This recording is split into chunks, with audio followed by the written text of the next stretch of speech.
No, and it would have been okay. Yeah, I know. But, I didn't want to be a mark. I mean... Yeah, you didn't want to be a mark. I like it. I've done the last minute dropout. Right. It's all good. It's all good. Okay, now officially, Robin, you are on. Are we live yet? Yeah, sort of, yeah. Oh, we are? Oh, shit. Are we live yet, Kim? Is it an official word? Does it show us live, or is Robin lying to me? No, we are. We are live. Okay, all right. Yeah. Everything we're saying is being not recorded yet, but I'm going to record now, unlike what I did last week. If I had been really smart, I just would have actually created dialogue for everybody. Yeah. I think that could have been a lot of fun. Yeah. But instead, I just, took a shot at Pete and then put the show on. Yeah, Pete by the way, doesn't show up on the show the same time I am anymore, apparently. So. To avoid legal trouble, I have to let you know you're being recorded. That's at least the advice from Skype. They said to avoid legal issues, let everybody know they're being recorded. So okay. You're officially being recorded. Okay. I've moved. I put it out in the chat that the reason we were late is because of me. So don't worry. That's for today. That will be covered extensively. Probably. It still will be Mark's fault at the end. That's okay. The important thing. I moved. God damn it! I moved. Oh, fuck's sake, Robin. I tried to. These are the important things to have captured, though, of course. Right. Yeah. Oh my God, I hate taking Benadryl. Oh yeah, I don't blame you. Yeah, it messes with me. It wears me out. Oh yeah, I just get groggy and terrible, and I sound like a whiny 3-year-old. So. Yeah, right now I'm like, I just want to put my head down on the desk. I want to fall asleep. I hate you guys right now for making me podcast. All right. Yeah, but those are lazy bastards, Oh, fucking excuses under the sun. I have to work for a living was one of the excuses, wasn't it? Oh my God. I don't even know what Pete's was. No fucking idea what tired is. Anyway, Are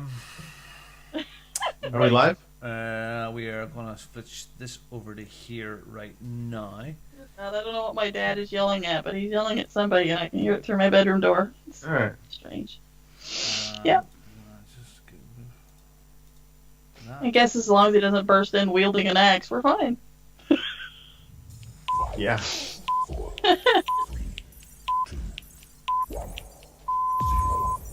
Good evening, ladies and gentlemen. Y'all are listening to the Overseas Connection podcast. Shut up and sit down. Here we go! Would you kindly? I think we're just getting started. Medic!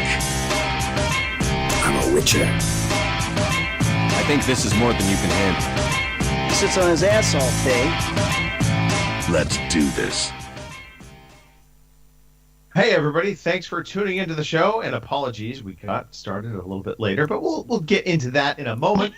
Most importantly, we are on episode 620.5 of the Overseas Connection podcast because Mark couldn't let it go that we skipped a number.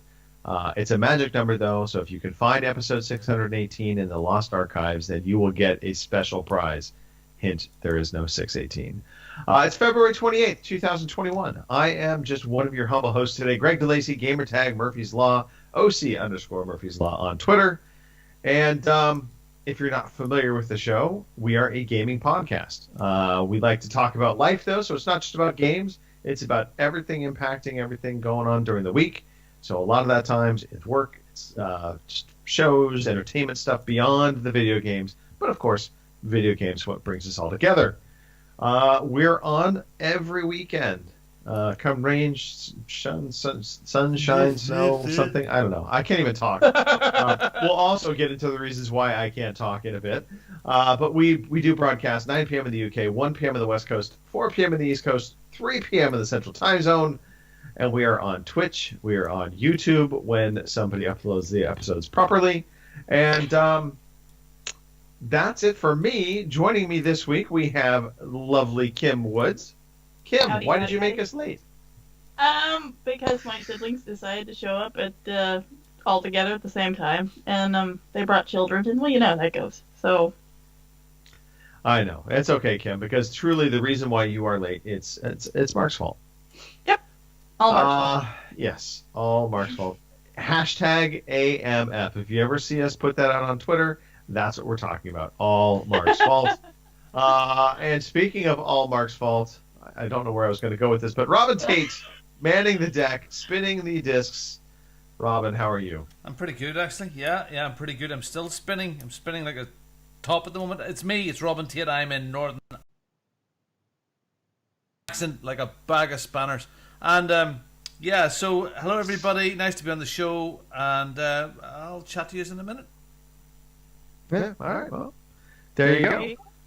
And our good friend Womble Nick is having a birthday this week. He is turning, it's incredible, 65. He looks great for 65, I gotta admit. Yeah. So I think we need to play him a little birthday jingle if we're ready for that. Yeah, absolutely. I'm absolutely ready. Happy birthday to you. Happy birthday to you. Happy birthday. Insert name here. Happy birthday to you. Gentleman was not recognized. He's so special, he had to get it all. I like how you let that play out for the entire song because I think you were just trying to buy some more time for your back end fiddling. I appreciate that. I totally appreciate that. I'm sorry, what? My back end fiddling? I'm Your sorry. back end fiddling, Robin. Yep, that's a thing now. I'm Yep. fiddling with Back my end back fiddling. end. Okay. Yeah. I like I it. heard he was a back end man. Anyway, no, but happy Shut birthday, the Nick. back door. Definitely. And on that fantastic note, let's go to story time and maybe more back end fiddling. Hooray, it's story time. Hooray, it's story time. I'm so glad to be with you today. Okay, so story time. What has been going on? So, Kim, we already know you had relatives visit, like, at the onset of the show. So, what else has been going on? We're having a heat wave. I mentioned this a little bit before the show, but it was actually 50-some degrees today and yesterday. And I mean, considering we just, got out of a cold snap. So that's been nice. And it sounds like it's going to be nice all week. We even have one day it's going to be in the 60s. Yeah. Awesome to hear about the 60s and obviously the warmer weather. Just for the record, most people don't consider that a heat wave. We would. Obviously, they did. I was going to say, obviously, they didn't go through the last 3 weeks of winter that we've been through. So, No, that is true. You were special in that regard. I realize there's going to be some from up north saying, "Oh, well, that's nothing. We Canadians have it worse," and I realize that. I don't live in Canada, however, so mine was bad enough for where I live. Worse. There's always somebody worse. Kim, I wouldn't worry about it. Those Canadians aren't Right? important anyway. Exactly. So, so that's been nice. I'm looking forward. I mean, admittedly, we're kind of in what the Midwesterners call right now the mud season because, of course, everything is thawed out, and, of course, now we have mud everywhere. But I have convinced everyone that I will not bitch about the mud because after, almost freezing my fingers off the last 3 weeks, mud's all right. I can deal with that. Okay. Unless we go on for like a month and a half, and then I might start to complain about it a little bit, but, it'll be. I mean, I actually went around yesterday outside without a coat on, so that was nice. Yeah. We went out for a lovely walk yesterday around Loch Ney, or around part of it, with another family, friends of ours, socially distant, of course. Of course. It was amazing how many people were in the park. It was packed. And it was very mild. It was lovely, considering like a week or so ago there was snow. So, yeah. Yep. Yeah, Right. it's nice to see it. And again, now the nights are stretching, so it's not dark at 5 o'clock any longer. And that is Exactly. That is nice. I mean, That's nice. The clocks must, hold on, think American, spring forward, fall back. Yeah, it's spring forward. Right. So that must happen soon. Mm-hmm. Yeah, It likely will happen, and I will not even be aware it's happening until it actually hits, and then I'll be like, why am I early for everything or late? I think I'll be late for everything if it's springing forward. Anyway, All right, good. Kim, Switch Lite. Yes, Thoughts, impressions? I finally got around to fiddling with it a little more. Since Tony's got his now, and I don't have to hide mine anymore. It's nice. For about a split second, I kind of went through the whole. Well, maybe I should have got the actual Switch sort of thing. Right. But we've run into some issues trying to figure out how to play multiplayer on that, because apparently in order to play multiplayer on Minecraft Dungeons, you also have to have a pair of Joy-Cons. But once I got to thinking about it, really the initial reason I bought the thing was so I could have something handheld while, Colton's watching, Puppy Dog Pals for the 5,000th time. Something I could sit there and play and watch him and kind of not have to watch the cartoons or whatever, bullshit he's paying attention to. And it's nice for that. I mean, I bought Super Lucky's Tale for it here 2 days ago. And honestly, I didn't get along with it on the Xbox, but on the Switch Lite, it works really well for that. So, yeah, so I'm liking it. Like I said, I had to buy another memory card for it because, of course, they don't come with a whole lot of memory. So if you're going to download a bunch of games on it, you may want to look into that. Yeah. Or, delete games as you go or whatever. But, yeah, so far, like I said, how do you find the Wi-Fi reception, Kim? It does really well. Yeah. It does way better than me trying to run the cloud, xCloud for the Xbox. Because see, that was kind of disappointing for me because I was all excited for that. Yeah. But then with my internet, for some other, and it may be because my router is dying or there's something wrong, but it doesn't. For me, it doesn't work. There's a lot of lag and it crashes a lot. So, and I realize it's still technically in like a beta state, I guess. But for the Switch Lite runs really well. With my redneck internet, such as it is, because not everyone can have Mark's speed. So, what is it, 1,000 megabytes or whatever the hell it is he's got? Yeah. So, right.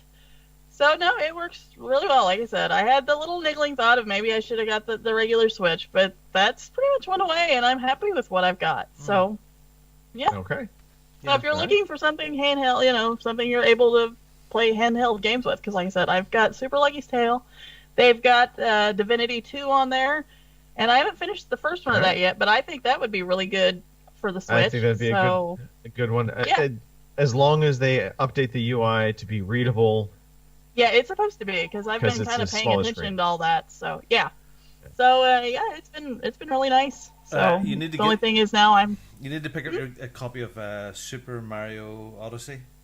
That's one of the very best games that are out there. Just absolutely what is it? There's a 3-pack that's got Super Mario Sunshine, Super Mario Galaxy, and another one that I thought about getting too. So yeah, that's the only other downfall is now I've got to have more money to buy more games for another console. But because they ain't cheap either, they are. They aren't for such tiny little cartridges. They're not cheap. So Nintendo and they the thing about Nintendo, which is pretty interesting, is they don't discount their games.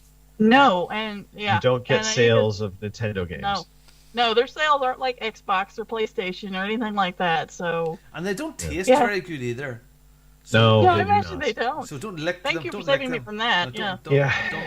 Don't lick your Switch Lite if you were going to do the unboxing video. It is a robust little device. I'm quite impressed with how the kid. My boys aren't terribly careful with these things, so I'm quite impressed with that.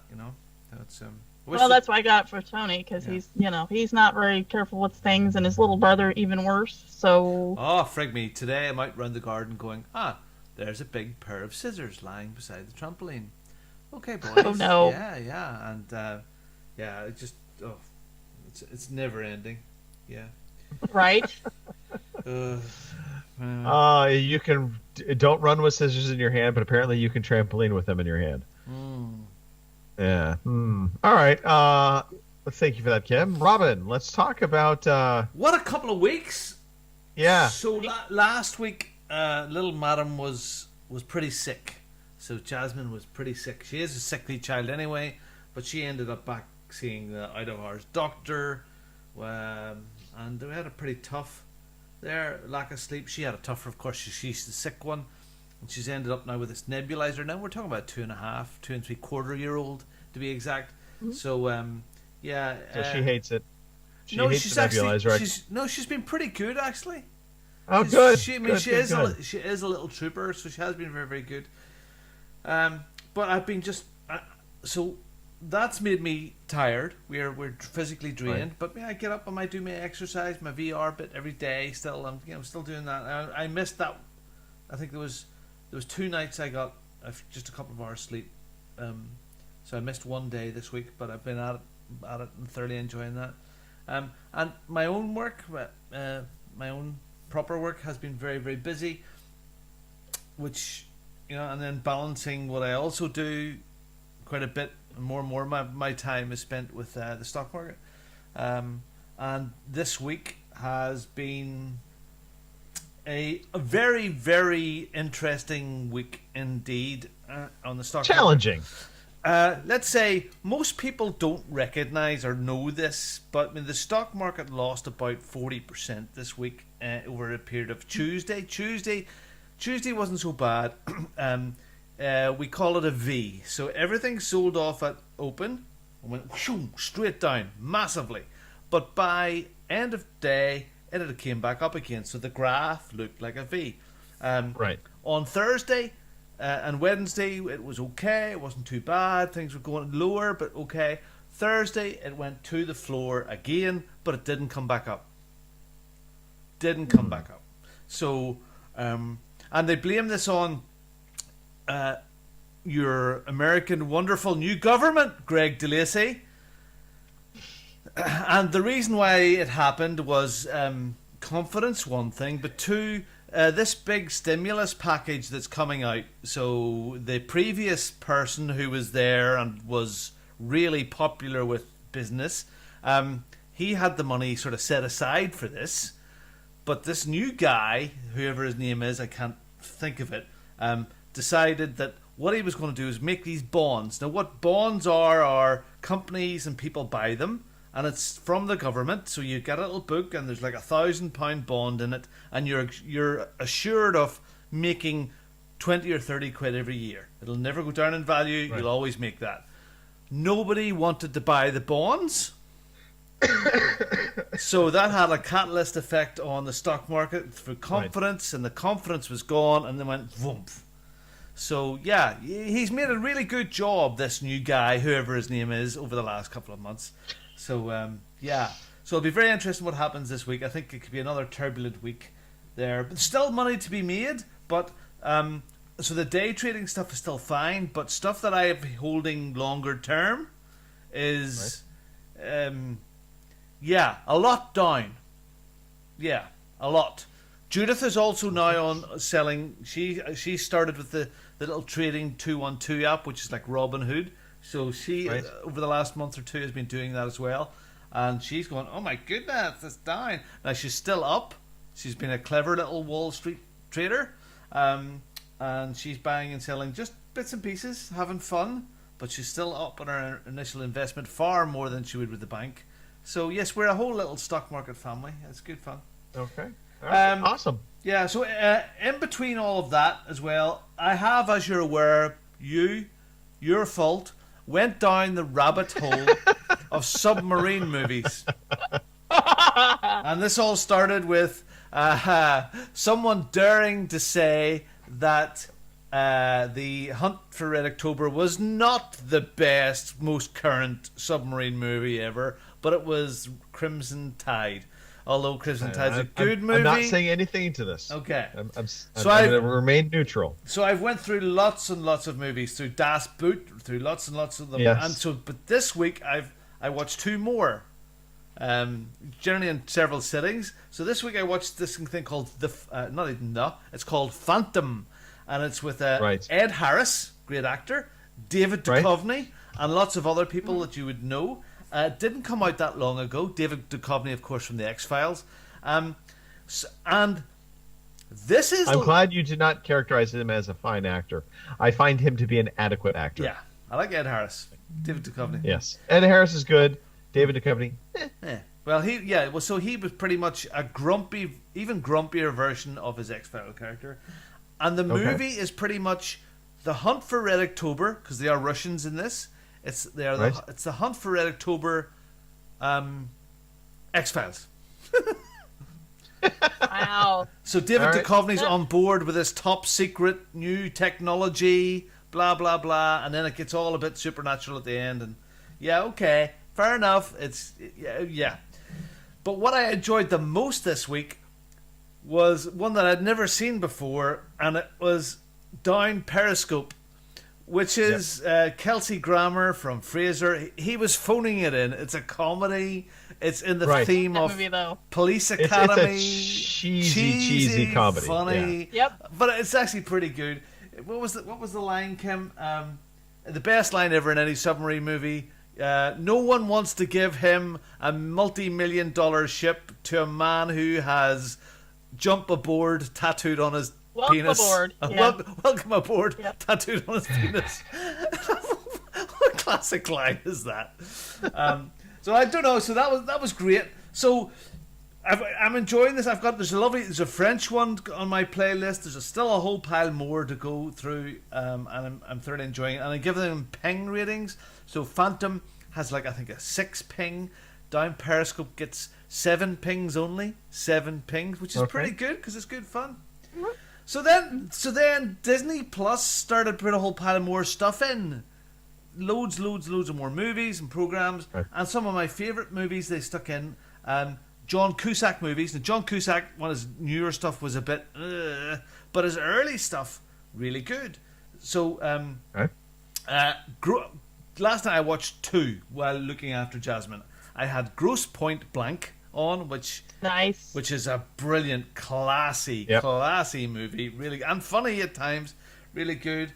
And then I put on, and I didn't mean to watch it all, but I did, High Fidelity.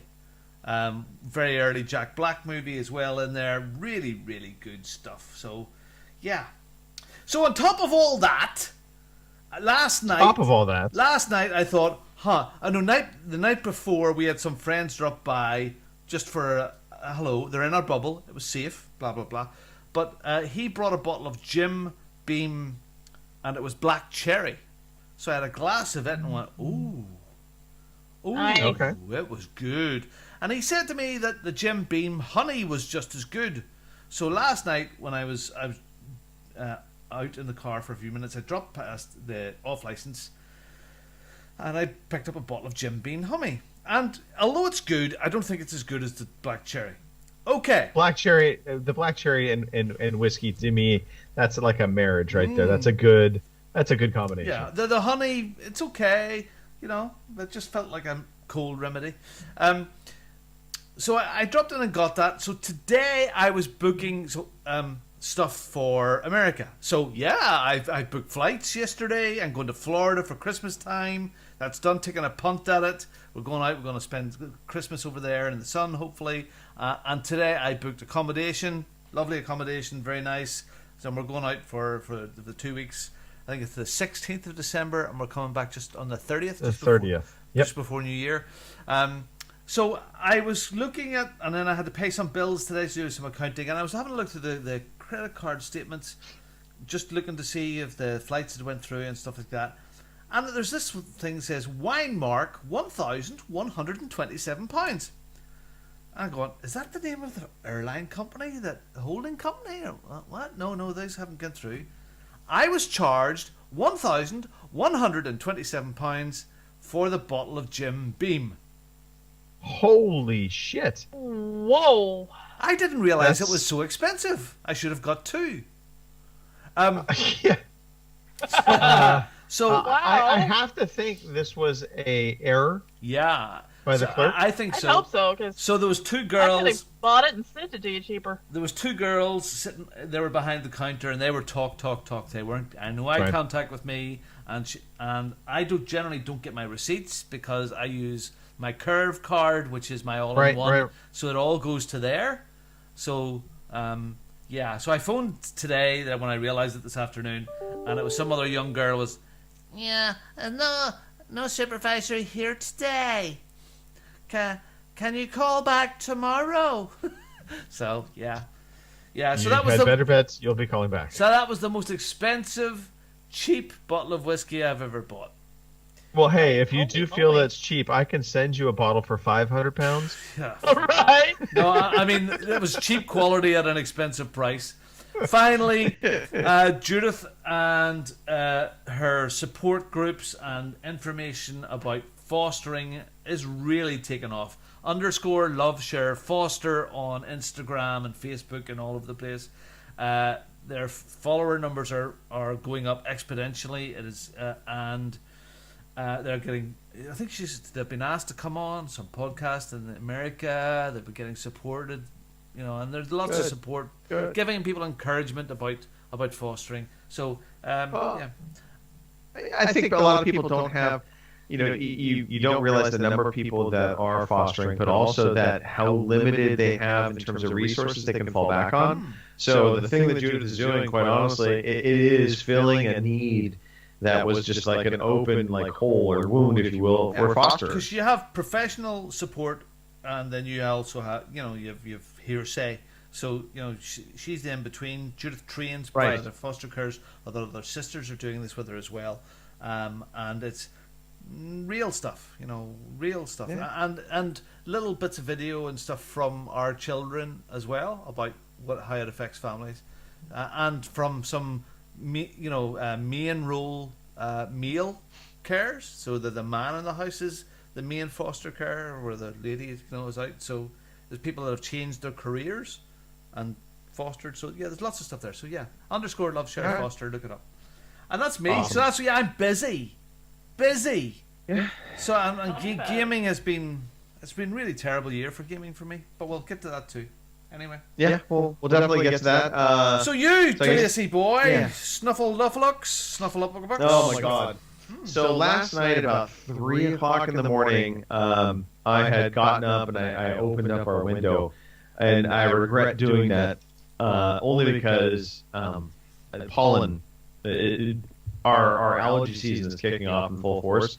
And I had heard somebody, one of my coworkers, talking about their allergies kicking in last week. And I was like, it hasn't been that bad for me so far.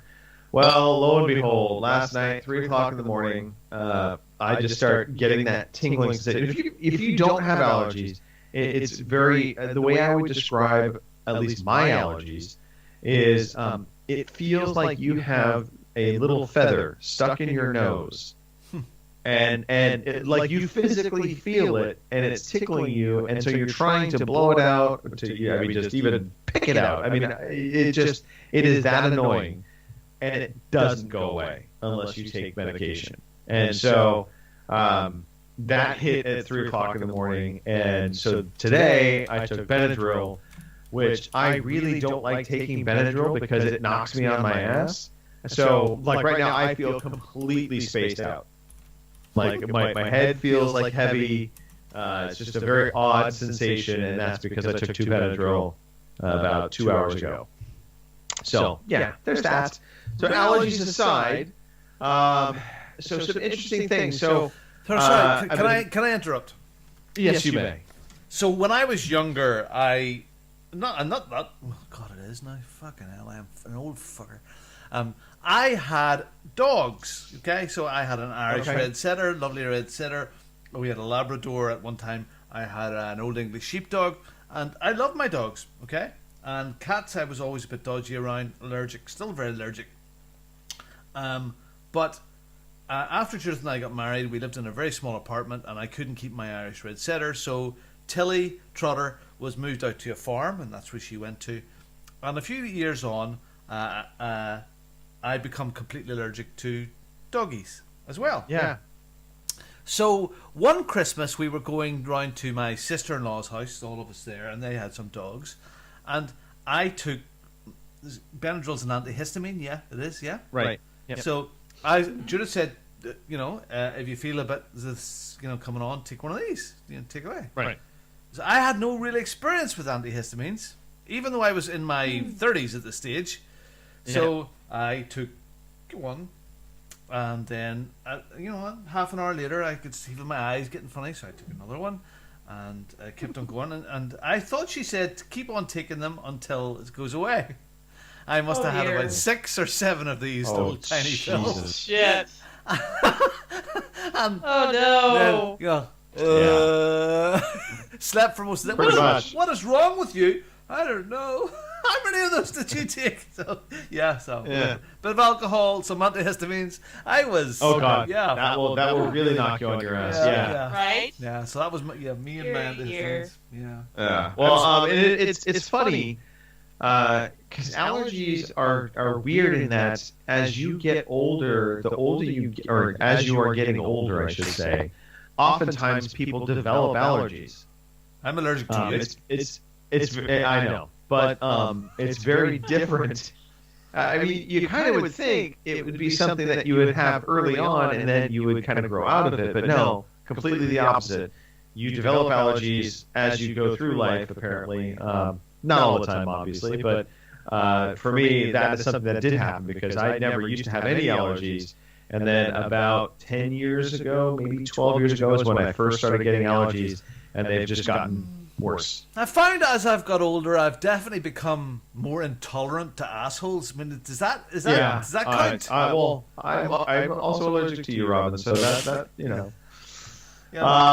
Yeah. But anyway, so allergies aside, yes. I've been watching more of Dragon's Dogma on Netflix.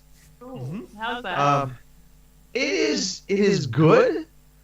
I do find it funny because so Dragon's Dogma, it's anime. But it is, built around the video game Dragon's Dogma is kind of the back of it, if you will.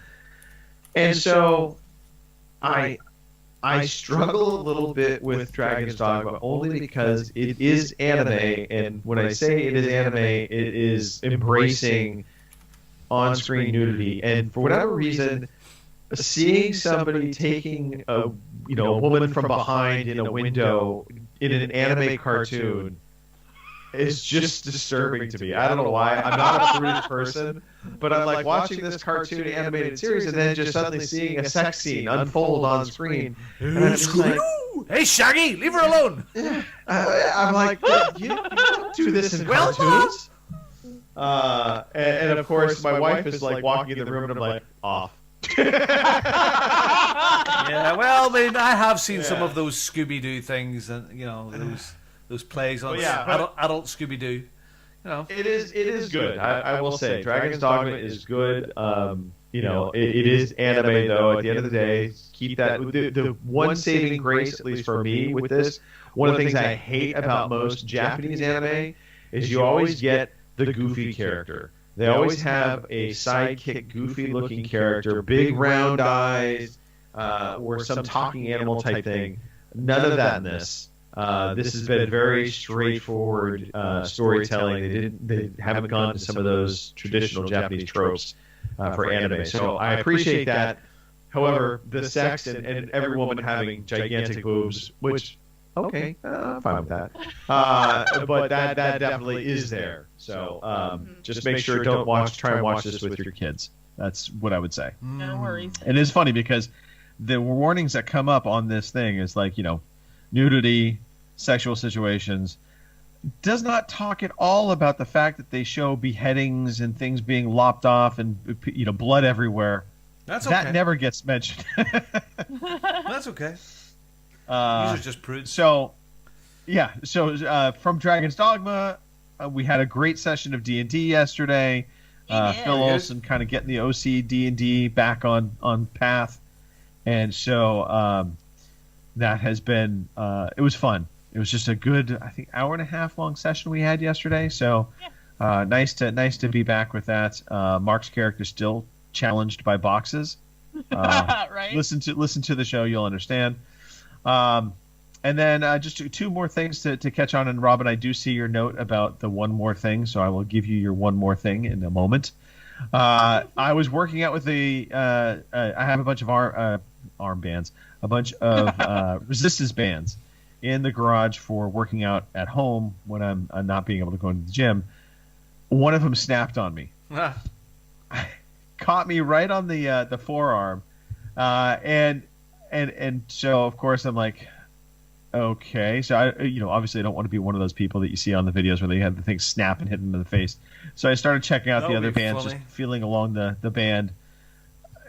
I think obviously cold weather does impact bands, so they sit out in the garage all the time, and you can feel the cracks. And as soon as I feel the cracks in that band, it's off it went. But I did order new resistance bands that have a covering on them, so if it does snap, the covering will protect you from being snapped, because the covering itself is like a nylon, kind of almost like a soft rope. So I'm gonna try those out. But also ordered myself an actual proper set of adjustable weights. Yeah. So we'll see how that goes. They basically are from 5 to 50 pounds per. So 2 dumbbells, and they has a little cart on it as well. And so I've been wanting to get that. They finally were down to a reasonable price. People were asking for $1,000+ I got these. This I spent about $500 all said and done. But it has the cart for it too, so I kind of like that in the garage. So I can slide it around where I need to.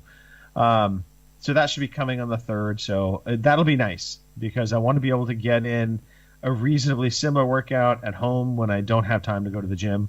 So something to look forward to. And the last thing I want to talk about was my router. So I'm on Xbox Friday. I was going to try and check out Outriders. And it's giving me all these errors, it couldn't connect. And then, of course, there was the Xbox Live outage stuff going on. I think it was maybe Thursday night. So I chalked it up to that. And then Friday night, I'm going to try and check out the Outriders demo, and I'm getting the same errors. I'm like, but I know Xbox Live is up. So then I go in and I look at my network settings. It says I have a moderate NAT. I'm like, okay, it was open all this time. So I'm like, what has changed? I'm like, I can't think of anything. I'm like, nothing's changed. And I was like, you know what has changed? My Xbox. Yeah. And so I look in my router settings, and sure enough, all the router settings were set up for Xbox One, but of course my device is the Series X. It literally is not doing that handshake with the router, so I had to delete out all my open ports for the Xbox One and reopen my ports. Okay, you did that. Okay, you manually do that? Because since it's here, the guys, when they come out to play in the evening, there's 2 Xboxes out here, and it's having a bit of a trouble. They can't get online for a little bit, and I'm saying, look, restart the modem, or restart, hard boot the Xboxes, you'll be all right. And it seems to sort it, but I think that's probably what it is. Yeah, so I opened up all the ports. There's some specific ports. I'll take a screenshot of it and I'll send it to you, Rob. Please do. Please. Yeah, because there's some very specific ports that are related to Xbox. And so even though on my router it had a setting for Xbox Live, it was like, basically talking about Xbox Live from the 360 days. So I just found all the different port numbers that they say to open. I opened them up. Sure enough, open that. No problem. So, if you're having that problem, there is a way in your router settings to open ports up. So I would recommend doing that. Cool. All right. That's it. Okay. Let's talk about that one more thing. Yeah, Robin. one more thing. It's a book I've been listening to. And of course, the GOAT himself, my wonderful narrator, is in it, of course. But this book is called Florida Man. And it is a unique book. It really is. It is about, let's see, if I offend anybody here, fucking get over it. It's this guy from Florida. He's pure and utter white trash. He lives in a camper van with his bit of a drug problem, and the wife has a bit of a drug problem, sort of. Now and again, not drug. They smoke joints. They'll snort cocaine when they get it, and all this, whatever. And he is the most lucky and unlucky man all at once. He lives in this caravan thing on the edge of a swamp. The gators are everywhere. He won the lottery. $5 million on a scratch card. Bought the house, the whole thing. Bought the big flamethrower from Tesla. Bought his Lamborghini. And accidentally set fire to the Lamborghini with the flamethrower. Lost the house because he hadn't been paid his bills properly. Lost everything. Had it all. Lost it all. Ended up in jail. Then they were out. Some guy came to the house and accused him of this thing, and a drug dealer guy came up behind and shot him, and his mate came up and hit him with a machete. So they throw them both in the airboat, and they take him out of the swamp and dump him so the alligators can eat him. And just after that, they see this cool box floating along, and it's covered in weed, and they open the cool box, and it's got 8 keys of drugs in it, so they try to sell those. So it sounds like a combination of, if I may, Ozark and Shameless. There is if no. You've not seen. Yeah. There's not really a story. I mean, yes, they're moving along and stuff. You know, his mate asked him to go down to Mexico, got to make some quick money. I'll give you $5,000 now and $5,000 when you get back. And what you have to do is pick up these a caseload of tarantulas in Mexico City and bring them, smuggle them back in. So he gets things I would never do. He gets on the plane. He's checked in his baggage, and he spots a skinhead guy, and he's sitting beside this Latina woman. They're chatting away all through the plane, and they're saying, "I don't like this guy. He's a bit dodgy. He's looking very nervous." And then the spiders start to appear, and everybody screams. They get out of the case, and they start screaming. Oh, God. So they land the plane early. The skinhead guy gets off the plane. The police are all there, and he panics and runs away. Everybody gets off the plane, and the plane blows up. And the guy had planted a bomb in the plane because he's upset with the peanuts. And he wrote to the airlines about the peanuts. Oh, my. So, he's unbelievably lucky because he got off early. Right. The spider. Because of the tarantulas. It's just a comedy of disasters and errors. It's a lot of fun. It's called Florida Man. You'll get it on Audible. It's a fantastic narrator. Go and pick it up on Audible. Right. I'm sure other places are arrived. So Florida Man. Okay. Brilliant fun. Florida Man. All right. I may have to pick that up now. I am still listening to Ruins of the Galaxy. Very Star Wars-esque kind of tale. Evil empire, rebellion, fantastical kind of creatures, people with special kind of mind powers, if you will, force powers. So like it's been good. It's been good so far. Ruins of the Galaxy, also narrated by our favorite R.C. Bray.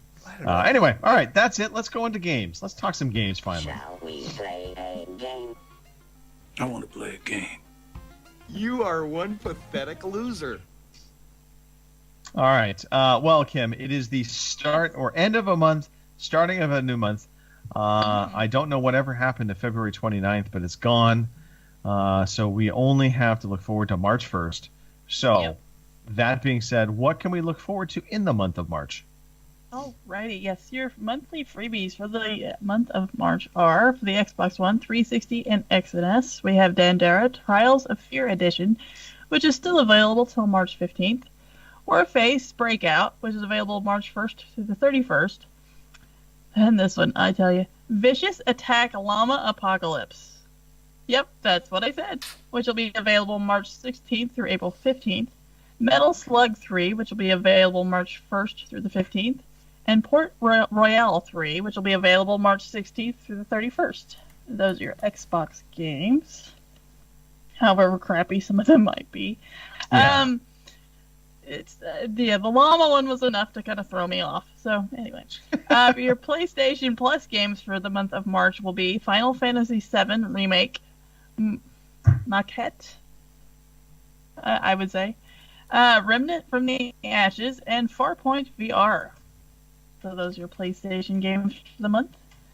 And then, right, your Twitch Prime games for the month of March are Blasphemous, Boomerang Fu, Bomber Crew Deluxe, which I think has been a free game before. I might be wrong. Yeah. Skydrift and Tengami. All right. That's your Twitch Prime. Stadia Pro, for anyone that cares. I don't know if there is anyone, but you never know. Pixel Junk Raiders, Pac-Man Mega Tunnel Battle, Avicii Invector, and Reigns. And last but certainly not least, your Epic Games Store free game, well, until tomorrow, will be Sunless Sea, which is available now, well, through tomorrow. So, there you go. There you go. Yep. Okay. So your free game for the month of March. Do you know what? The one about the camels, I'd be very interested to look it up, because I wonder if that has anything to do with Attack of the Mutant Camels over here. Attack of the Mutant Camels. Famous English game designer, Jeff Minter. I wonder, and most of his games, he had the Attack the Mutant Camels, and there was Revenge of the Mutant Camels. There's a whole pile of other things about camels. I guess you like camels? And llamas. Or hated them, one of the two. Yeah. Right, one or the other. Yeah. So, I wonder if he has anything to do with that. I don't know that Jeff Minter has anything to do with the Llama Apocalypse game, but you never know. You never know. Cool. All right. So what we have been playing, Kim, I'll start with you. We talked a little bit about Lucky's Tale already, but let's talk a little bit more about it. Well, I'm going to go kind of back and forth, so we'll cover games in round robin fashion. So, new Super Lucky's Tale. I have to give a shout out to Mr. Miyagi because he was the one that actually suggested it. Said that if I like platformers and with the Switch, this would definitely be something to go for. And I have to admit, he was right because I usually suck at platformers on like the regular console, but usually on handhelds it's a little different. I don't know why that is. Maybe because the screen is smaller and you get a little closer to it. I don't know. But I'm really enjoying it. I went through last night and I finished up one world already because they have several different worlds. I don't know how many there is altogether. But I went through it last night sitting on the couch listening to my father rant at some YouTube video.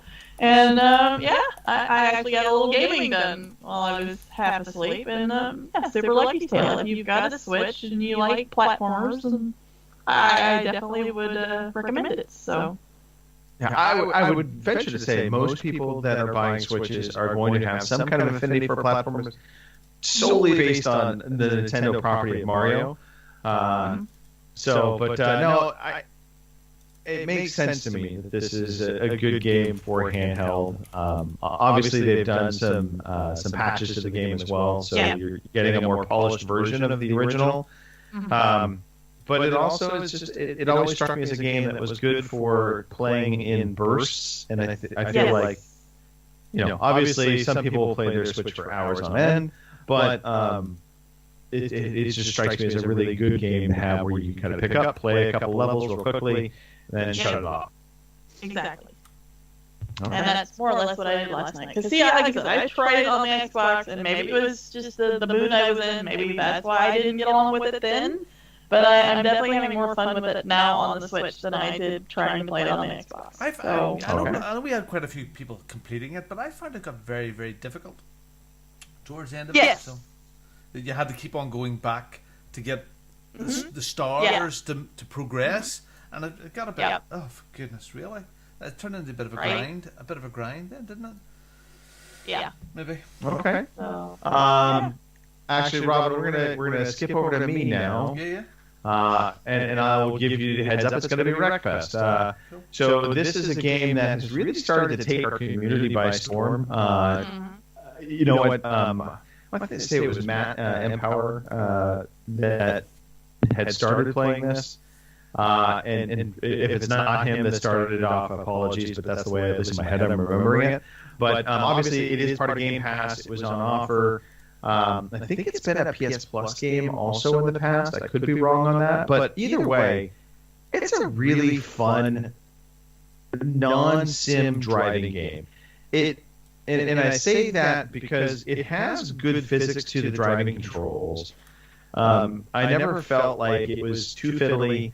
I never felt like it was over arcadey. So I feel like it's kind of in that nice little kind of happy zone of having a little bit of good simmy feel to it, but then it is a bit over the top ridiculous. It's just based on the premise. And the premise is you are racing, your career is racing these different races and kind of I don't want to say a licensing system, but basically different areas unlock as you make progression. And you then take these cars that you then get, you can buy or gain and update them, modify them. And the notion is, for the races, obviously, you're always trying to finish first, but there's no penalties to absolutely ramming into people.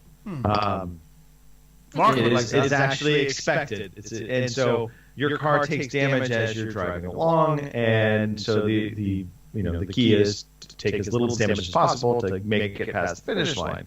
However, they do have additional modes in the campaign where like you'll do a derby race, last man standing. And so I did my first derby race the other night, and it was just such a fun experience because you're just slamming into other cars. Shit's breaking off your car, and basically as you take on more damage, your car starts to react differently, and ultimately you can literally destroy your car to the point that it is no longer running, and then you are out of the race. But the tactics involved in the Destruction Derby, that's what I actually kind of found to be the best. Because I realized very quickly, don't try and hit head on with other cars. Yep. Because I took a lot of damage early on to the front end of the car. So I literally started driving around the Destruction Derby Bowl backwards, trying to use the back end of my car, which could take it was more reinforced, and slamming into having a reinforced back end is important. I cannot say this is I have to make this statement. But anyway, so just a lot of fun. It has multiplayer. A lot of our community has started playing it, and so there's been thoughts around getting some online sessions together. I have yet to partake in an online session, but I absolutely know the moment I do, it will be an absolute hoot. The game is just fun, even on its own in the single player mode. So having it with other friends and just laughing as you're dying, because you've been blown up by your buddy. There's nothing better than that. So, Wreckfest, highly recommend. Yeah, enjoying it. Robin, FitXR, you continue your march towards fitness. Yeah, and do you know what I did this week? I tested out the streaming function on FitXR on our Facebook feed. Now, I know that Facebook charges usually for this service, but as with the Quest, as it's part of the same company, it's just there as a feature, so you can stream straight away, and you can stream very, very easily. Just stream. You can choose to stream to your main feed or to a group. And on the first time, I streamed out to OC Pod, and a few people came to watch and give me some great and constructive criticism. Okay, that's good. No, I would already been about maybe 15 minutes into. I had my one session done, and then I went for my second 20 minutes intense section, and I was heated up. I was breathing hard. They thought I was going to have a heart attack, I think, at one stage.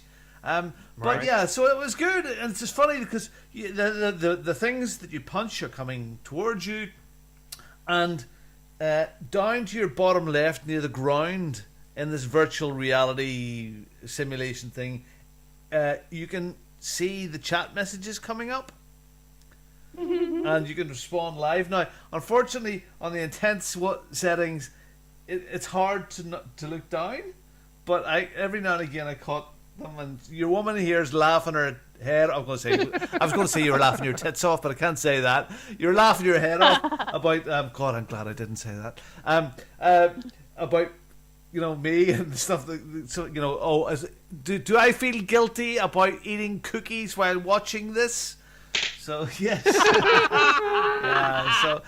So look, streaming is good. You can't stream Beat Saber straight to Facebook because of licensing issues, but you can do FitXR. So they must have bought all the rights to that music. Must be proprietary. But yeah, it's a nice feature. So, and FitXR is a fabulous game. There's two modes to it. There's boxing and there is dancing.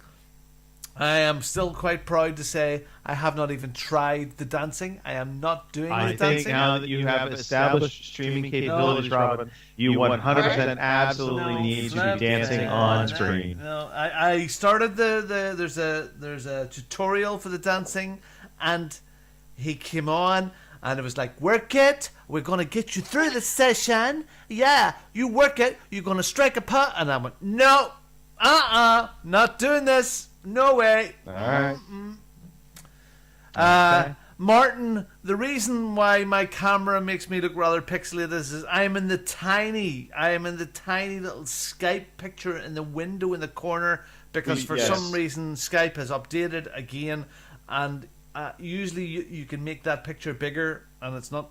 But it's. I am zoomed in on a stamp. That's what it is. The real reason is we put Robin in Skype timeout, so that's why he's coming here. Yeah. So yes, FinXR, that's about as much gaming as I'm doing, because as you heard from earlier on, my life is friggin' nutballs at the moment. I am too tired to do this. I feel guilty that I have the monolith beside me, this Xbox fantastic piece of equipment, and the only thing I've played on it in high resolution mode is Halo 4, and that really does feel bad, and I wouldn't admit that to anybody. Yeah. So I wouldn't admit it either. I'll get there. I don't even know. I know you will. I know you will. I don't even know what the extra button on the controller does. There's an extra button on the controller. Did you know that? Yes, that's for streaming. I don't even know what that's for. I haven't touched it yet. Don't know what it's for. When you touch the extra button, Robin, you need to let us know. Over here, I bought a 4K 65-inch TV for my man cave. I bought this new Series X. I've got Robin. I bought Robin, the optical let cable. Me just say, nobody wants to hear you bragging about the stuff you bought that you haven't even touched yet. I bought the optical cable, as you suggested, a long one. I bought a big one, and it's a fucking meter short. So it's useless now. It's plugged in, but it works. That does work. Okay, and I have all this kit, but I haven't had time. I'll get time. You will get time. Eventually it'll happen. All right. Let us move forward. We'll continue talking games. Kim, you and I both have downloaded and tried Outriders out. Outriders. Yes. Outriders out. Yes. Outriders out. So, Outriders just Outriders as I knock my microphone. I'm curious to hear what you think of it. Uh-huh. Well, I'm mixed on my end. Just being very open and honest. Yeah. Right. Well, to be honest, I went into it. I didn't know much about it. I mean, I knew we saw that little snippet during one of the Game Awards, but that was pretty much all I knew about it. But if that in some of the WhatsApp groups, there were some that were saying it was really good and this, that, and the other when they could get on, because I guess they had server issues early. Well, by the time I got on, they apparently had that was all fixed because I had no problem.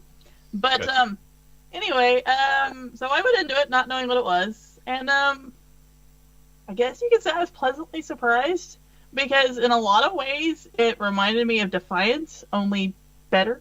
Yeah, I could see that. I could see that.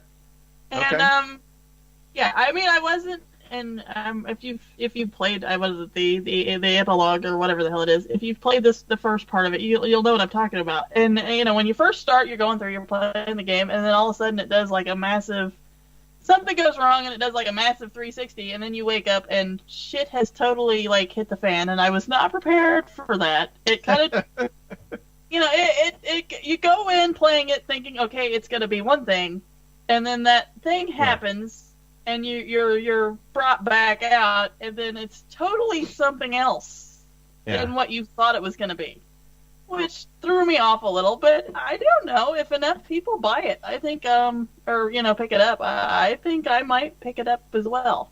Kim, you're trying not to give it away. There, you're trying not to give stuff away. I can hear that. Well, it's like try to tell someone your dad is a hick without telling anybody that your dad is a hick. It's like one of those things you're doing right now. So it's weird, is it? Well, in fairness to Kim, there's a lot more story in the game than I was certainly anticipating.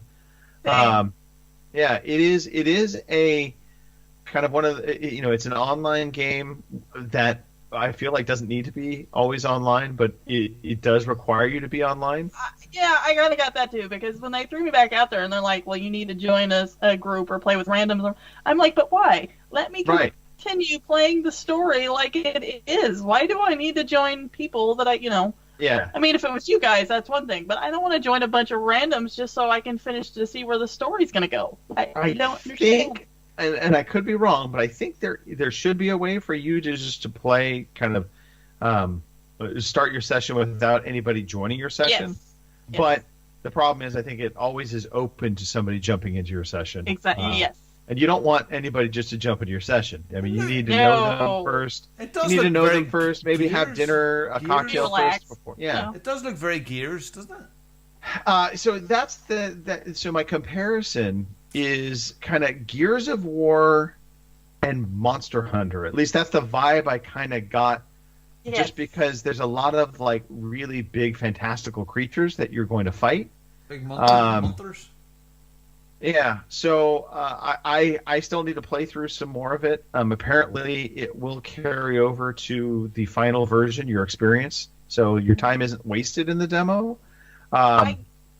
I hope, and like Boomer says, that's how Destiny was. But I'm hoping it's not like Destiny where you have to grind for all that, extra shit that you had to grind for. I think there's going to be some grinding in this game. So not only you got to be open to people jumping in your session, Kim, and then you got to grind a little. Yeah, right. God damn it! Why is it always up to me? But so. The negatives. So there are some negatives to this. I don't want to just be totally glowy about the game because one of the things it doesn't look fantastic. It looks good, but it doesn't look like, oh my God, this is like the next slice, coming of Jesus or something.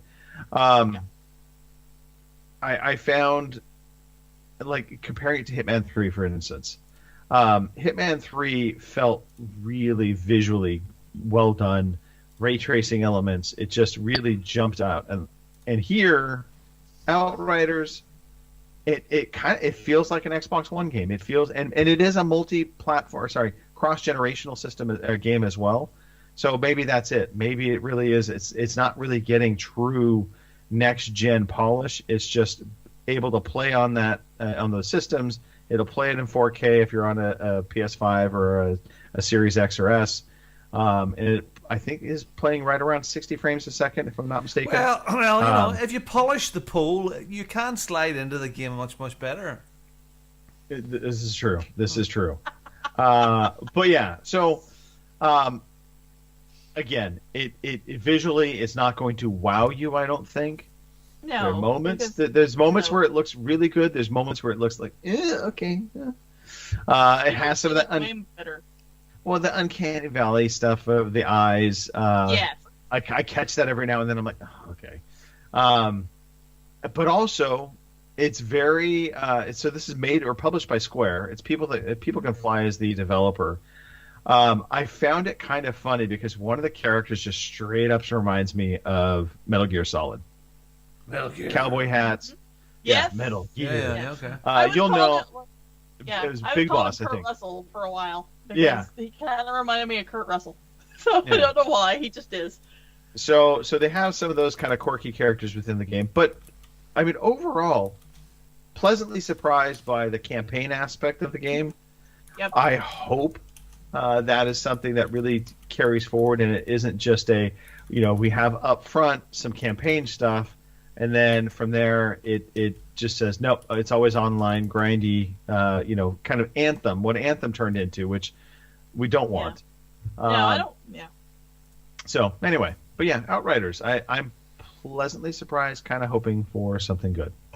Yeah, same here. I mean, like I said, if enough of us can get it, and like I said, it's not overly grindy like, with Destiny, you had to get so much of one thing and so much of another thing in order to upgrade something. As long as we don't have a lot of that bullshit, I'm okay with it. I don't mind a little grinding, but I don't want you have to have like 3,000 P-pods to upgrade your rifle or, that got old. That wasn't what I want to go out and blow some shit up and stuff like that. I don't want to sit there and, Nobody should be upset about a little bit of grinding, but too much grinding can be a bad thing. You need cream for that.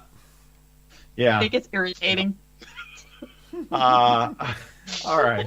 What was it, fiddling around the rear end again? Is this what we're doing? We're fiddling the back end, Robin. All right. Hey. And it's a perfect segue to talk about my last game, which is MLB The Show 2021 or 21, I guess is the official title. So this is a Sony staple game. They've been making the show for a long time. Very well renowned game. People love it. It's one of the only true baseball simulation games out there, and I played it on an Xbox. Rounders. Wow. Yeah. So the Xbox Insiders program had the MLB Show test tech out there. So I was able to sign up to it, got accepted in. Plays great, plays like a baseball game, and I see some of the genius that MLB The Show puts into their game.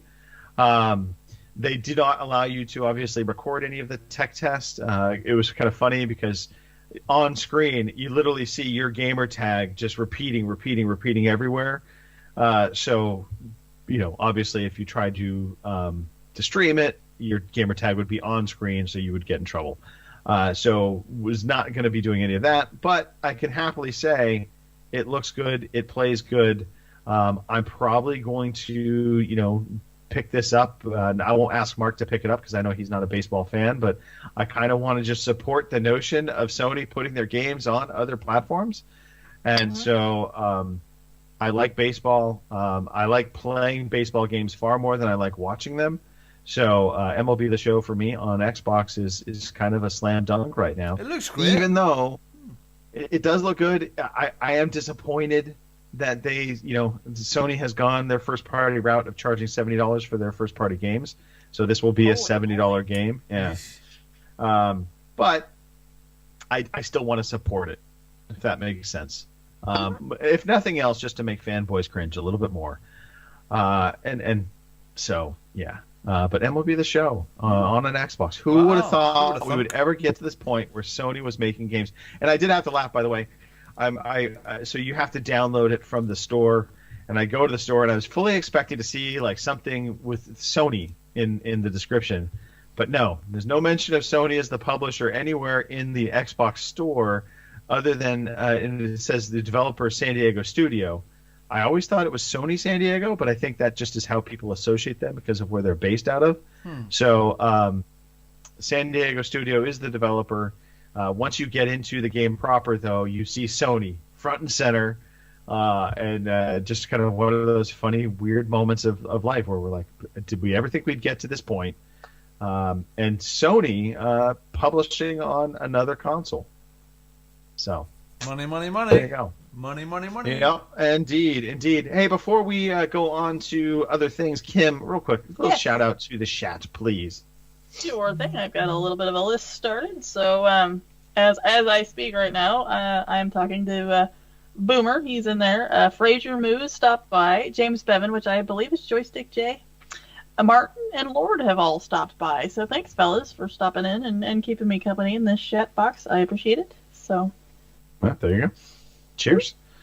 Yep. Robin, I'm going to have you read through our community Need for Speed challenge, since Mark finally updated it. Absolutely fabulous. Yes, Mark is such a wonderful person. He never gets anything wrong, and nothing is his fault. Okay, the community Need for Speed high speed challenge. Run your fastest time for the announced track, and he will announce the results next week. Make sure you are on my friends list, that's Mark, so I can see your times. PC and PS4 players, please screenshot and send to me via WhatsApp or the podcast Twitter feed and use the hashtag NFSHP. Really easy. Hashtag really easy. Right. By the way, also follow it with hashtag AMF. In fact, if you do the hashtag AMF and forget the other gobbledygook, that would be better. The next track is Grand Ocean Coast, Ford Triangle, Roadsters Reborn. To access this, you go into the career mode. Yeah, that's a car, and it's rear. Career mode, and then select the mission SCPD icon on the map, and then select the top mission, Escape to the Beach. Winky face. Well, so the results for mission Escape to the Beach, they're in now. Martin Chesworth on a PS4 got 39 seconds. Yep, he only lasted 39 seconds. Luis Raimondo, who's a absolutely fabulous racer on the Xboxes and PlayStations, he was 49.65. Martin, you're miles ahead. Matt Nation, wow, 45 seconds, Matt. And Mark Wright up the rear, 47.30. Well done, Martin, for an unbelievable time to take down 3 racers down that quick is just incredible, and it's just like Mark's sex life. He can do it twice in a minute. And on that note, we're going to move on to the news. Oh, God. Here is the fucking news. All right, there was quite a bit of news this past week. It seems we've gotten into the news cycle properly for gaming again. No more kind of weeks on end with nothing to really talk about. So first up, we have Microsoft coming forward. They're testing 1080p for Xbox Game Pass streaming. So previously, if you're not familiar, it was basically outputting at 720p. And so they are upping that to 1080p. How they're doing it, who knows? But I think a big part of it is they're replacing the current blades with new updated hardware. The old hardware for Game Pass cloud streaming was the Xbox One S units, and so they are transferring the One S units out, and they're going to be upgrading them into something next gen. What that is, I don't know. Maybe Series S. Why do you think it's so difficult? And I know it's not a really stupid question to me, really, because I know nothing about this. So if I watch Netflix, I can get a really good picture, or Amazon or other ones are available. Is it the interaction with the PC back end that's causing the latency? Because I can watch a really solid picture on my connection here. Mm-hmm. The thought of trying to stream a 1080p game doesn't sound like it's for me either. We're in the Stadia land here. So right. Why is it so difficult? Why? I mean, is it? Well, there's a number of factors. So obviously, the hardware behind it is one limiting factor. In the back end, and on the back end, yes. When you're fiddling with the back end, okay. If you don't have a good enough back end, that's going to impact it. But also, in terms of your actual internet stream or internet connection. It's not just the download speeds, and that's I think the big thing that we forget about. Download speeds are fantastic for downloading content. I mean, the name in and of itself. So if you have 1 gigabit internet download speed, you're going to be able to download files, download streaming video really super fast. But if you're limited to a 5 megabit cap coming back up, that is hugely limiting. And so the more devices you have also, so now imagine, say Judith jumps on her tablet and she starts FaceTiming with a friend or something, that cuts your upload bandwidth, because anything that's interactive, it's two-way signaling. And so that's the important thing. Download internet speeds are important for downloading, and it's important for streaming video content. It is not actually all the be-all end-all for interactive video like we're doing right now. You want to make sure you have actually a decent pipe for going upstream. Yeah. So if you can't get it up high enough, it's going to impact it. So there we go. We're a court case waiting to happen. We really are.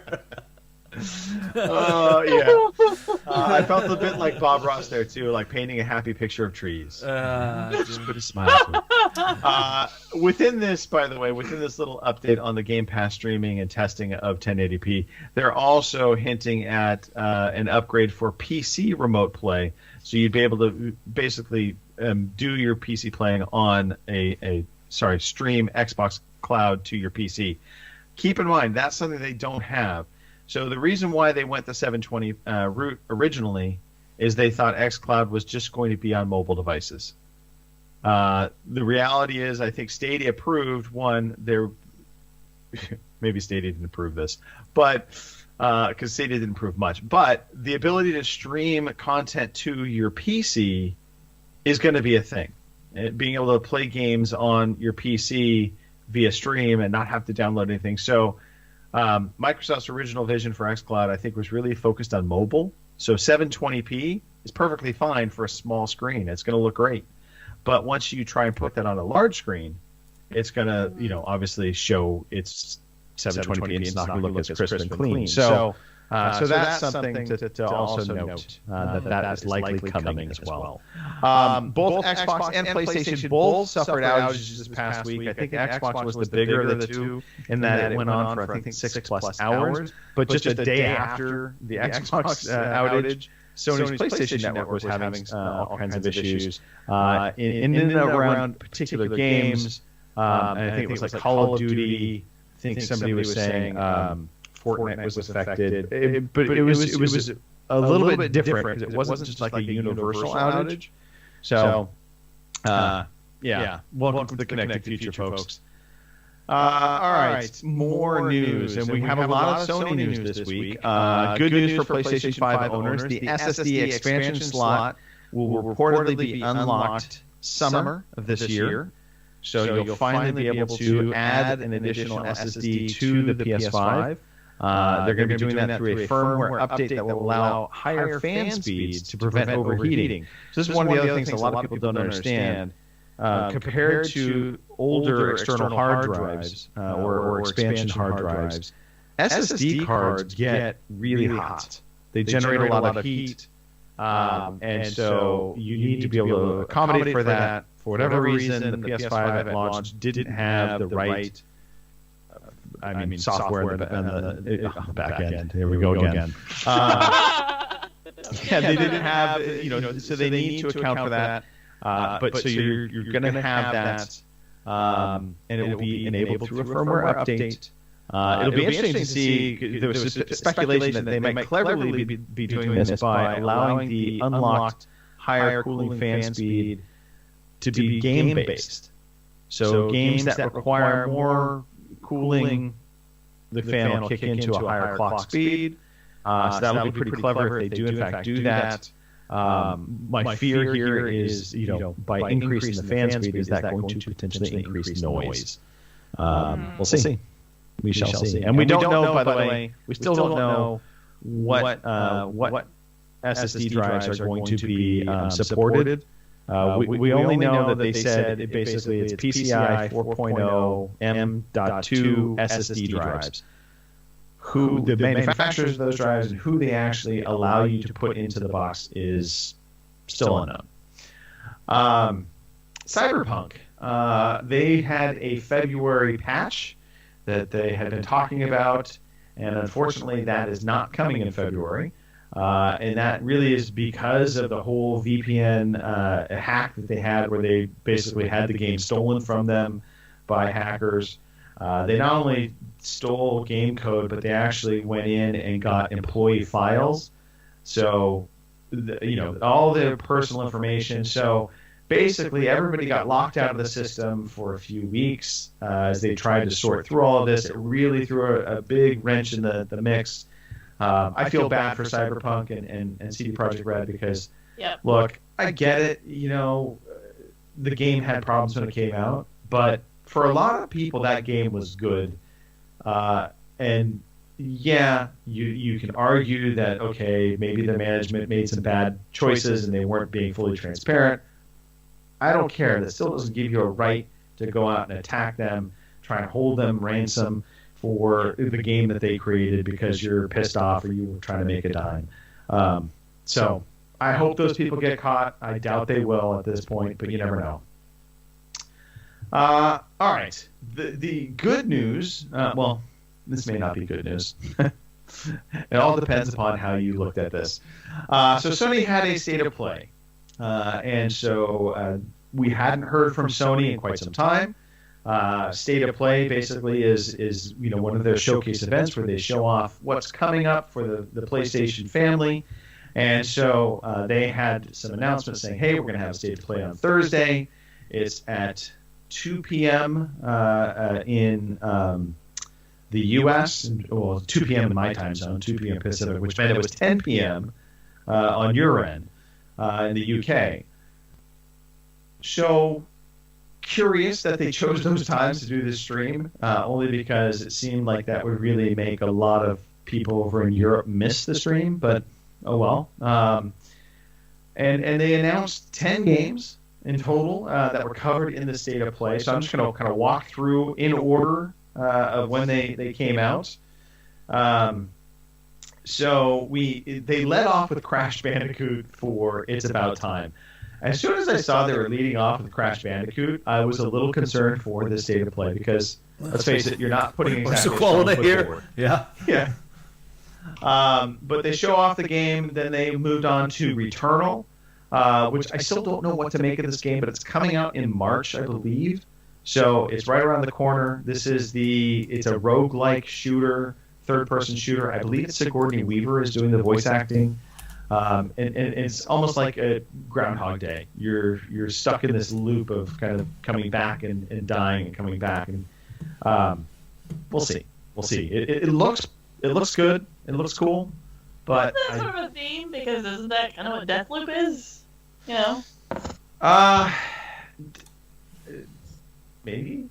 I don't know. Knockout City. Knockout City was the next one. This is like a dodgeball game, basically being played in the city. I'm assuming it's going to be, an online kind of like Rocket League game, but you're playing dodgeball basically. Looks kind of interesting. We'll see. Another indie kind of darling, if you will. The next game announced was Sifu. So this was kind of a very unique looking game. Kind of, I won't say cell shaded, but it's sort of cell shaded look, but it was basically like a karate fighting game. And they show the character fighting, a bunch of bad guys in a hallway. Looks pretty interesting. Obviously you don't know what the actual gameplay is, how you're creating the combos and the attacks, but it looks like it could be some good fun. I was intrigued by this game a lot. Next game was Solar Ash. I don't know much about this game. And the brief things that I saw from it, for whatever reason, it's kind of reminded of like a Jet Set Radio vibe. It's futuristic in kind of its vibe and look. I don't know. I literally have nothing to say about this game. I don't know if any of you guys have heard of it either. All right. Well, so that was the fifth game. Then we get into Robin. Are you highlighting as in order of what they actually happened in the event? No, just the way you have them on this list here. Okay. So the next game was Five Nights at Freddy's Security Breach. I don't get what the love affair with Five Nights at Freddy is. To me, I could care. I literally have no desire to play these games. I think it's kids like mine that are 11 and 12 and 13 that it feels like it's forbidden fruit. It's it's not quite horror, but it's scary masks and stuff like that there. So I kind of think they feel it's scary enough for a 12-year-old, but not for us. Maybe probably scare the crap out of me. I'm easily frightened, but I think that's what the thing is.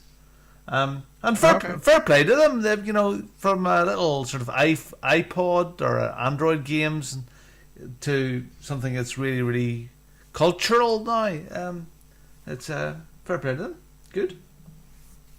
All right. Well, So from Five Nights at Freddy, we move into then Oddworld Soulstrom. So they gave an update to that. The Oddworld games I always love the aesthetic of these games. So to me, it still looks fantastic. Yeah. I have no doubt this is going to be a very good game, solid game. And then let's see, the Kenna Bridge of Spirits was the next game. I don't know really what to make of this game. It's I don't even know how to describe it. I mean, kind of Zelda-like, I guess, in its appearance. But I still need to learn more about the game. It looks beautiful. It looks pretty. It does. And it looks like it's going to have kind of a little exploratory kind of feel to it. But we'll see. And then Deathloop was the next game that was announced. This is kind of as they're wrapping the show up. They had kind of a new trailer for Deathloop. I think the new trailer showed off the game in a better light. I think prior to this, I was really kind of curious didn't really know much about what this game was. And And so this is, I mean, it's an assassin. You're an assassin in a sense, and you're in this death loop of being able to go back in and what is a death loop? You're in this death loop. You said it like as if I know what a death loop is. Well, I don't really know what the death loop is. Okay. You just said that with confidence in a clipboard. You're really good there. Hey, I can sell it at the sidewalk. Wait, that's a different story. Different profession. Wrong street. Yeah, my understanding is there's time manipulation mechanics within this game, and it's I believe it's first-person shooter. Now I'm doubting myself and kind of remembering what was in there. But anyway. Yeah, this is Bethesda's game. This is the game that Bethesda has a timed exclusivity deal with Sony. It basically is going to be exclusive to the PS5 and PC for a year. Excuse me, my throat is drying out as I speak. I'm not really all that familiar with it, other than I know this is the Bethesda game. It was mixed reviews or mixed reception when it first was announced. People were like, I'm kind of excited for it. It looks interesting. Don't know. If I remember correctly, it's a very short period of time a level is, and you all start from scratch, and it's over and over and over, and how you tackle, I don't know, right, the things in a different way. I'm talking crap now. Yeah. Well, you're in the death loop. Yeah. Massive multiplayer thing. It's Fortnite and all of those PUBG all wrapped up into one thing, isn't it? Really? They're trying to tap into we'll put it down for that for now. Why not? Yeah, that sounds good. Last game to get announced in the state of play was Final Fantasy VII Remake Intergrade. So people were all excited for this because this basically is the Final Fantasy VII upgrade, if you will, for PlayStation 5, as far as I understood it. Curiously, they gave away Final Fantasy VII Remake in PlayStation Plus, I believe. The thing is, you'll have to pay for this upgrade. I think a lot of people will probably do it anyway, because Final Fantasy VII has just an unbelievable amount of love for it. I've never quite understood it. I have never played a Final Fantasy game. There you go. Admission. Me neither. Yeah. I haven't either.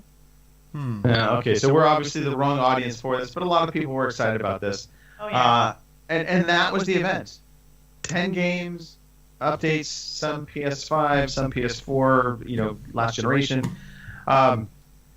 My take on it was this was an event. I didn't think Sony needed to have an event to make the announcements they made here. I'm not trying to shit on these games. I think all of these games, actually, any one of them can be great.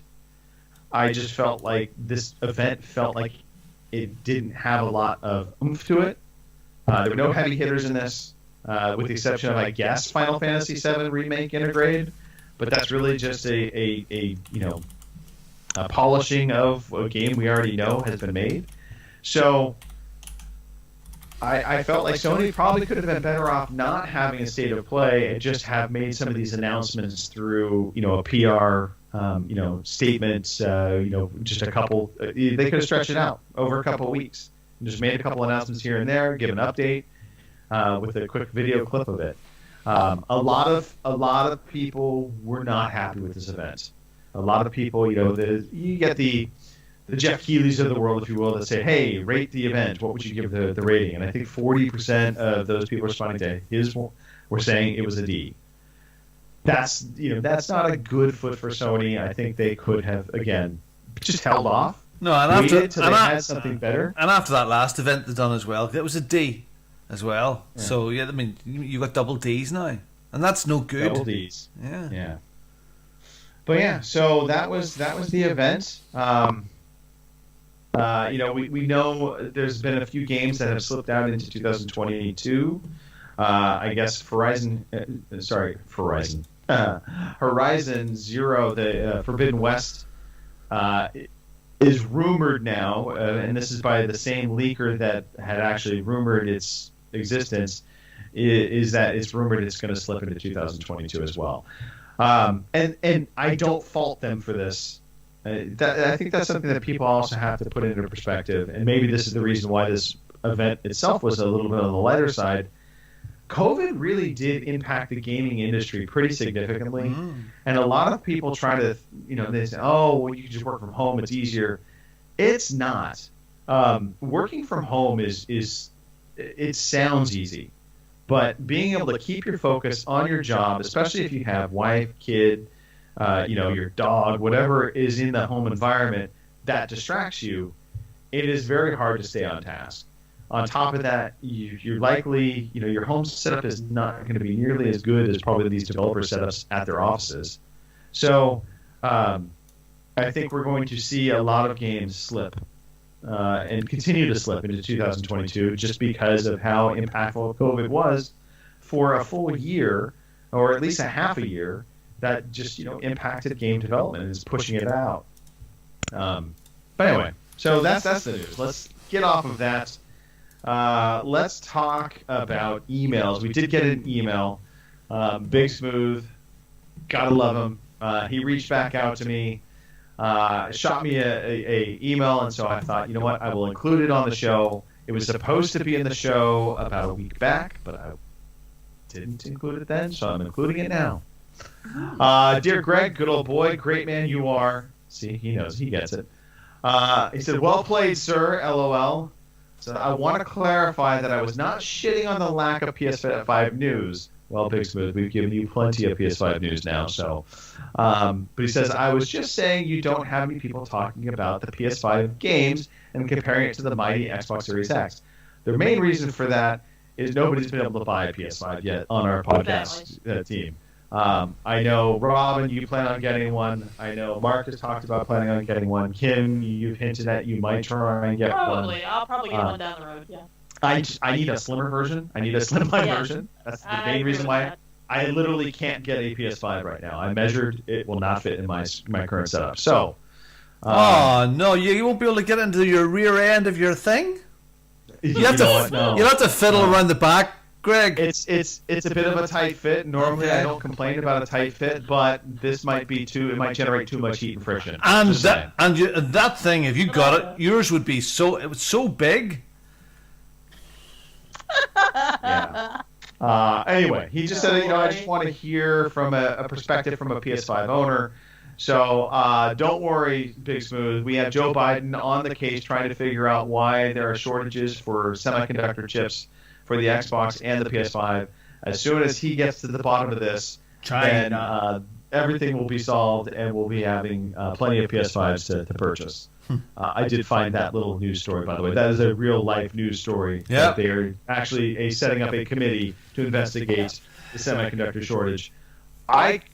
Look, they could pay me just a couple $100,000, and I would give them a full-fledged report that would be about, 4 words or so long. It would start with China and end with China, and in the middle would be COVID-19. So, anyway.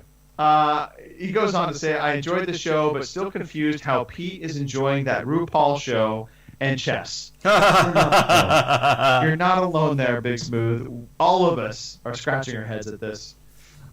Make sure to tell him using the words street creds and chess together is an oxymoron. Again, agreed. We agree with you, Big Smooth. And Ginger. Yeah, the ginger doesn't help him out on this situation either. Anyway, he said, I don't even want to talk about what the mental picture he is painting of himself on the show. I pictured him playing chess with old men in the park and a neon pink feather boa and rocking it because he can pull it off. Yeah, let's face it, Pete could pull off a pink feather boa. I admit that as well. He's very good at pulling it off. Very good. Yeah. Yeah, absolutely. And Big Smooth coming strong with a lot of good points. Good. Anyway, lovely. Yeah, good show. Thanks for putting in this, putting in the effort for the show. Stay safe. Big Smooth out. All right. Well, there we have it. I want to encourage people, if you want to write the show, do it. Email the podcast. It's easy to do. Podcast@ocpod.com. Send us an email. We'll get you on the show. You can also tweet us. Insult us if you want. It's fine. @OC_podcast. And, of course, we're on Facebook. Thank you very much. And also, love it. don't send dick pics. All right. Let us move on. Let's get into new releases, Kim. Okay. Your new releases from March 1st through the 6th are Harvest Moon One World for the Switch on March 2nd. Maquette, I assume that's the name of that, for the PlayStation 5, PlayStation 4, and PC on March 2nd as well. Neptunia Virtual Stars for the PlayStation 4 on March 2nd. Yakuza Like a Dragon for the PlayStation 5 on March 2nd. Puyo Puyo Tetris 2 for the PC on March 3rd. No Surge DX for the PlayStation 4, Switch, and PC on March 4th as well. CL No Surge DX for the PlayStation 4, Switch, PC, March 4th as well. Loop Hero for the PC, March 4th. Sea of Solitude Director's Cut for the Switch on March 4th. 2 Point Hospital Jumbo Edition for the PlayStation 4, Xbox One, and Switch on March 5th. And those are your new releases. There you go. All right. Yeah. Anything fine. in that list to grab you? Because it's Not really a me, but thing. Although Yakuza Like a Dragon, apparently, the Yakuza game's always a good time. Outside of that, no. Literally no. Although, 2 Point Hospital, that's a total philism game. for sure. Yeah. I did enjoy 2 Point Hospital. I don't know that I need the Jumbo Edition. But again, if I'm, fiddling with the back end and things that I have yet to finish, 2 Point Hospital is part of that, so maybe I just go the Jumbo Edition route. I don't know. Yeah, well, Probably not. All right, Robin, let's talk about victories achieved. Yeah, victory achieved. I've been slacking here because I haven't been around, so I apologise. Victory achieved is our quarterly draw. You just have to finish games. All you have to do is finish the games to the credits, take a photograph of yourself, and send it off to @OC_podcast with the hashtag victory achieved, and you get entered into a draw for $20 or £15 to buy a game of your choice. And people that finished games over the last while, we had Colin Allcars finished Death Stranding, the DHL game. He finished Bugsnax, had a good time with it. And also Concrete Genie. So well done to you, Colin Allcars. Very good. Joystick J finished Far Cry 3 Bloodwagon. And he also finished The Medium and was puzzled by it. John Mouse, absolutely Game of the Year, finished Donut County. Had a good time with it. Assassin's Creed 3, he's continuing his Assassin's Creed In Order playthrough. Good lad to yourself. And finished Star Wars Battlefront 2 and thought it was a good game as well. Greg finished Hitman 3. Mr. Miyagi, down in Australia, he loves his retro stuff and he played Sly 2 Band of Thieves on a PS Vita and finished it. Good lad. And David Wack finished Spider-Man Miles Morales and said, wow, that was a great game. So all those people are now entered into the draw. The next draw will be at the end of March. And now we play the sound of somebody fiddling with the back end. You all have a victories achieved. Victories achieved. You have one. Victories achieved. There you go. There you go. There you go. Good times. Yep. Never gonna live that down. Nope. Yeah. All right. Yeah, just noticing YouTube copyright claimed us a long time ago. I disputed it. I think they just told me to pound sand. They apparently thought we were playing My Sharona when we were playing My Corona. Distinctly different songs, similar tunes. I'm just saying. Anyway. Okay. We appreciate everybody being here. We really do. We want you to come back, check us out next week, because we'll be on next week. We are on Twitch. We're on YouTube. Just look us up. You can tweet us. You can Facebook us, if you will. That sounds like a really old person saying that right now. You can Facebook. You can tweety us, too. Yeah. Tweety us on the Facebook. Yeah. We've got all the internets. All of it. Yeah. Yeah. But, yeah, we're on all of it.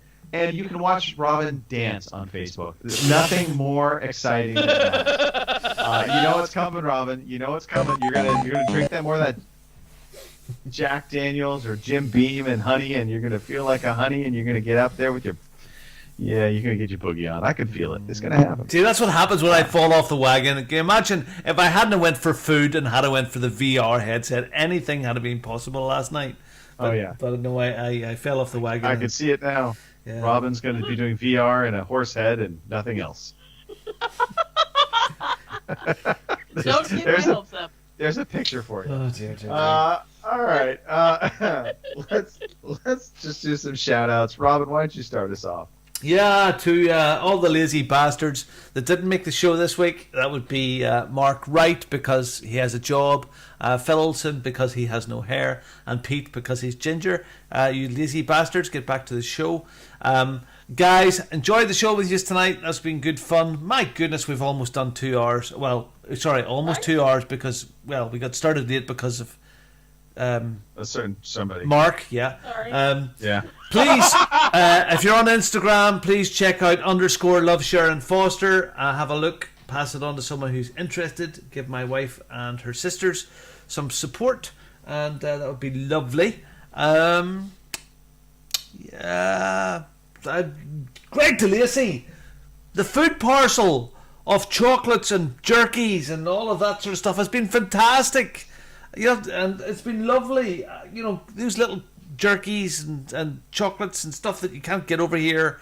There was corn nuts. They were like, it was like you broke a tooth every time you had one, but you couldn't stop eating them. They were like, oh, Moorish. So yeah, we speak the same language, but we are very different people. So I'm looking forward to turning on my Florida man later on this year. And yeah. Anyway, I'll see you all next week. Kim, say hello to people. And and the people in the chat were good fun tonight. So thanks for being fun. Yeah. Cool. Yeah. Excellent. Alrighty. That's it. Kim? It's okay. It's a pass of the baton in a off way. Right. Shout out to you fellas. Sorry for being late, but I'm glad I showed up because it was great fun. Shout out to our shatters, which of course again was Lloyd, Martin, James, Bevan, Boomer, and Frazier. So thanks fellas for stopping by and keeping me busy in the chat. And as I say most every week now, hopefully everyone has a good week this week. Hopefully you're warming up like I am because it's about damn time. I was never so glad to see winter go. So Kim, I don't know, maybe yes. Talking about warming up, it's the 20th of February. Tomorrow is a very special day for you. You turn your calendar. Oh, well, actually, technically, I'm boneless. I already turned the calendar because today is the last day. That's Phil. So I guess if you're so if you're interested, it's Lloyd, Peggy, and Penny for next month or tomorrow, as it is. Okay. So, I'll show him a little better off next week because I'm sure I'll be on. Are Peggy and Penny names for his pecs? Probably. Oh. That was my guess, anyway. So they are impressive, but anyhow, hopefully this week we can get some Wreckfest going, maybe. Yeah. I don't know how long the Outrider demo is supposed to go, so I don't know if there's some people that want to hop on and play that even. I'll see if I can't drag my bear hibernating butt up, past 9 o'clock at night or whatever to play with some people because I admit I've gotten lazy. And usually when 9 o'clock shows up, I turn into a pumpkin and I'm ready to go to bed. So, but yeah, if some people want to play some stuff this week, let me know. So, on to you there, Griggles. All right. First I'm going to give a shout out to Unique Me, which is a screen protector. Oh my goodness! Case company. Yeah. I thought he clarified that. I thought it was underwear. Could it be underwear? Unique like condoms Me. or something? Maybe they make underwear too. No, but they do screen protectors and they're glass. They have saved both my phone and my wife's phone now. So the screen, the protecting screen actually cracked, but the underglass for the phone perfectly fine. Wow. So Nice. they work, and what's nice is they have the way the application works on it. It's fiddly on the back end, but it just sits down over the phone, makes it nice and smooth. You get out all the bubbles, by brushing it gently. And anyway, all right, on to a different topic. Hey, thanks to the two of you for showing up. It's been fun. I've really enjoyed the podcast tonight. And of course, thanks to everybody listening, because as we've noted, we do appreciate the community involvement. Shout out to Joystick and Chill podcast. You may or may not hear of some old fogey from the United States on that podcast. Oh, wow. It'll be a very Down, huh? it'll be a 1 minute. It's typical for Mark. He only lasts a minute. He made sure I could only last a minute too. So, but yeah. Anyway, good fun. Come back next week, everybody. Come out, enjoy. By the way, apologies. We did record the entire show this time, so there will be no abbreviated audio version of the podcast. How do you know? How do you know? You don't know that yet. Well, I do know it's. I started the recording. I see it. I see it up there. On my end. Yeah.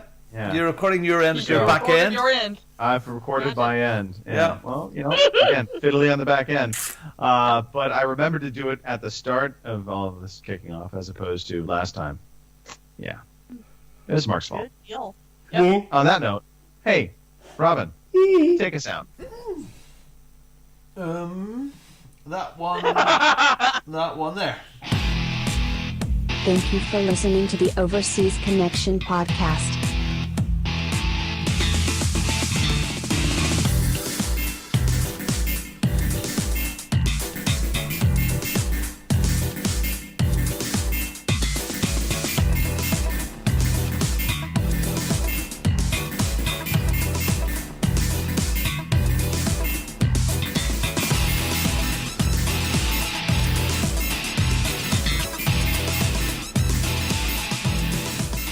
See you same time next week.